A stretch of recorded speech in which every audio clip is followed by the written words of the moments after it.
New day, new food. Hello dyan mga people, samahan nyo ako at gagawa tayo ng banana bread with chocolate chips. So, durug-durugin nyo lang yung mga nabubulok nyo ng banana and maglagay tayo ng 2 egg and haluin nyo lang yan and then maglagay naman tayo ng unsalted butter and once na okay na yan, halu-haluin nyo lang at maglagay tayo ng 2 cups of all-purpose flour and then maglagay tayo ng baking powder, baking soda and 1 cup of cocoa powder. And then, maglagay tayo ng plain yogurt para mas sumarap. And then, yung sugar natin ng 1 cup round of sugar. And then, maglagay tayo ng chocolate chips. Lagyan nyo ng onting all-purpose flour para hindi siya bumagsak.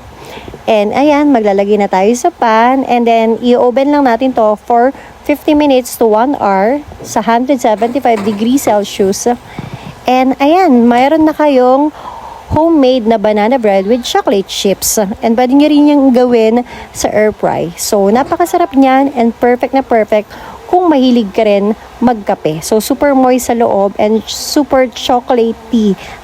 Kaya ano pang hinihintay nyo? Try nyo na rin. Sorry guys, sobrang haggard ko. Pero grabe, sobrang sarap.